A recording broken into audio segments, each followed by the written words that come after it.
Apple has cooperated with the FBI fully in this case. They came to us and asked us for all the information we had on this phone, and we gave everything that we had. We went further than that and volunteered engineers to help them and gave them numerous suggestions about how they might learn more about this particular case. But this case is not about my phone. This case is about the future.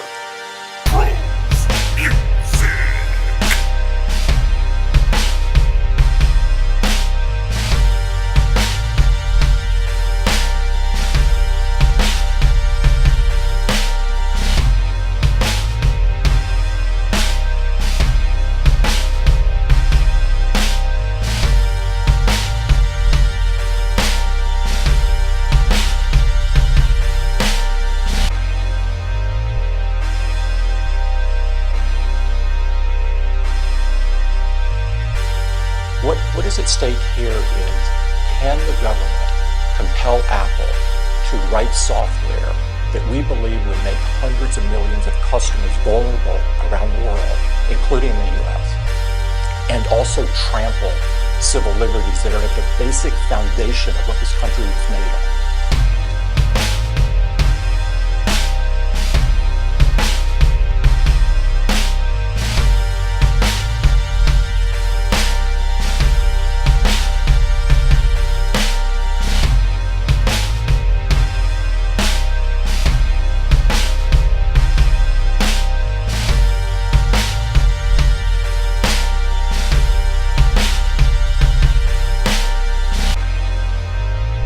You have to write that system in order to unlock that phone.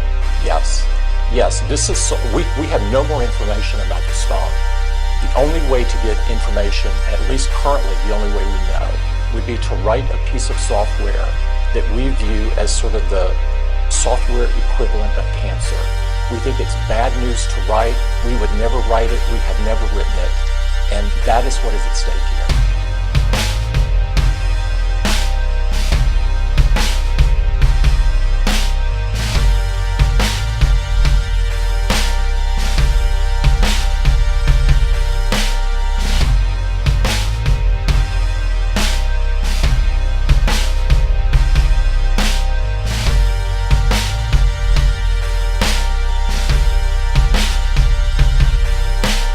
This is not about a poll.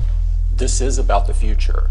And what I have seen as people understand what is at stake here, an increasing number support us. We have support from politicians to the ones that grab me the most. I've gotten thousands of emails since this occurred. And the largest single category of people are from the military. These are men and women who fight for our freedom and our liberty. And they want us to stand up and be counted on this issue for them.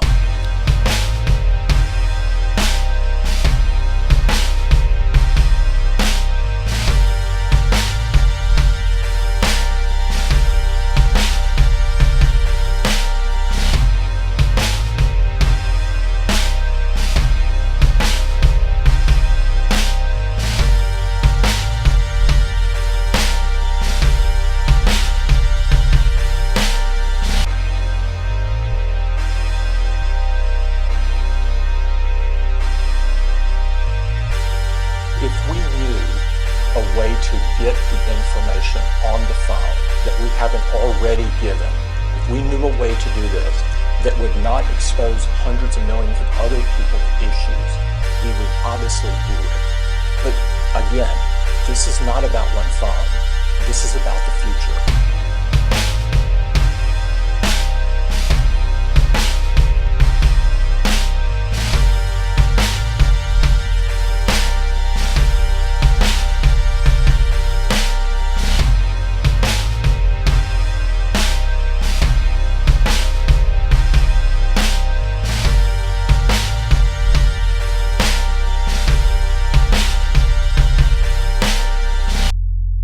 Think about this. If a court compels Apple to write this piece of software, then to place a backdoor in the iPhone, we believe it does put hundreds of millions of customers at risk. In addition, if a court can ask us to write this piece of software, Think about what else they could ask us to write. Maybe it's an operating system for surveillance. Maybe it's the ability for the law enforcement to turn on the camera. I mean, I don't know where this stops, but I do know that this is not what should be happening in this country. This is not what should be happening in America.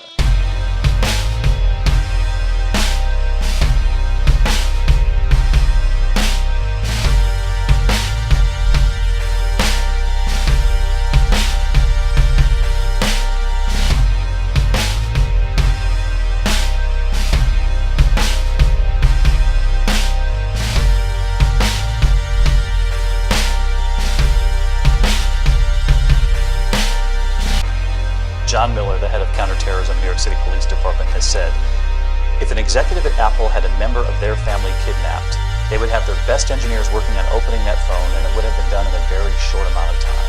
Is that fair? No. David, it's not like we have information on this phone and then that's office over. We have no other information on this phone, none. The only way we know to get additional information is to write a piece of software that is the software equivalent of cancer. That is what is at stake here.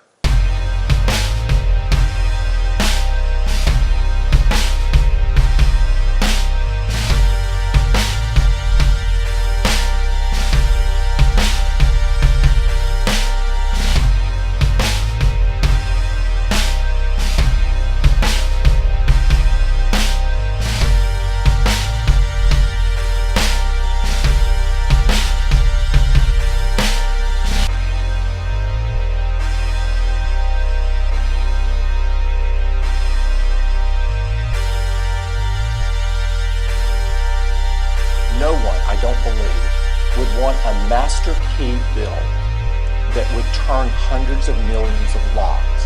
Even if that key were in the possession of the person that you trust the most, that key could be stolen. That is what this is about.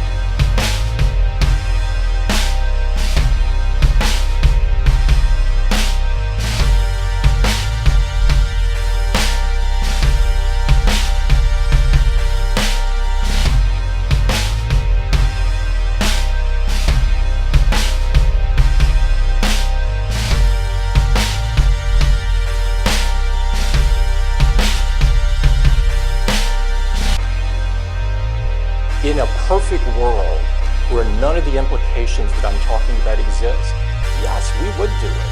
We would obviously do it. But we don't live in a perfect world. If you look at hacking, many Americans, hundreds of millions of Americans last year had their credit cards stolen. I mean, it's a travesty, but it's just not that. It's also the location of their family members.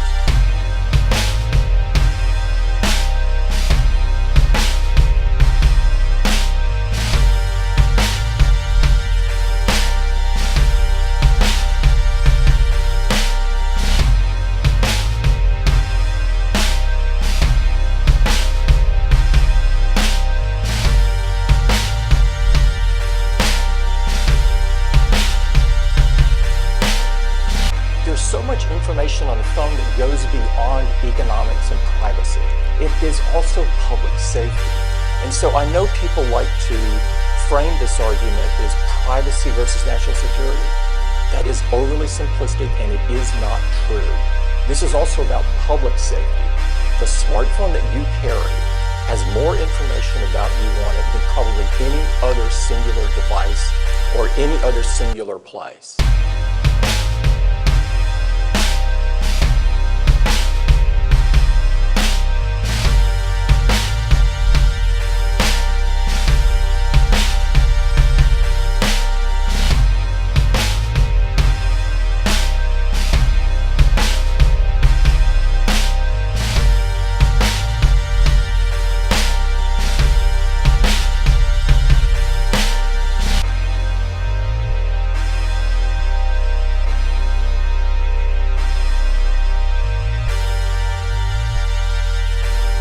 So this is about protecting the safety of the people who carry those iPhones. That's exactly right. And by the way, and it's probably just not iPhone, because if the government could order Apple to create such a piece of software, It could be ordered for anyone else as well. Let me It doesn't ask, stop here.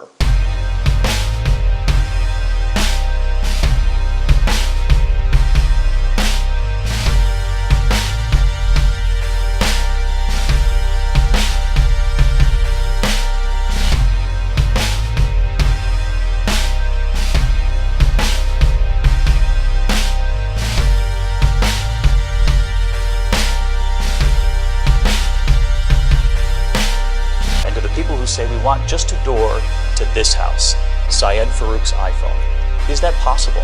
No, there's no such thing as a back door for the good guys. The bad guys will find it too.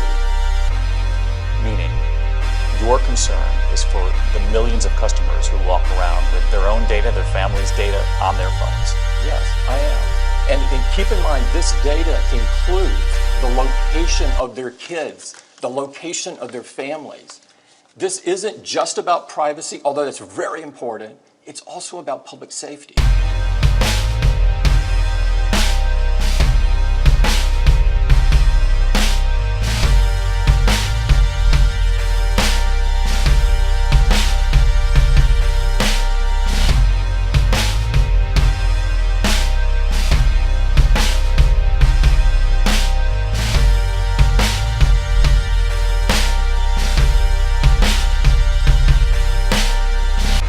To oppose your government on something doesn't feel good. And to oppose it on something where we are advocating for civil liberties, which they are supposed to protect, it is incredibly ironic. But this is where we find ourselves. And for all of those people who want to have a voice, but they're afraid, we are standing up. And we are standing up for our customers because protecting them, we view, is our job. And I hope, and I think, I'm very optimistic, I think we will come together. And I don't know what will happen, but I think we will come together and there will be one path forward. The U.S. always comes out of these things well. But I feel very good that the debate is going on. Even when people disagree with us, it is good that the debate is happening. That's what makes this country so special.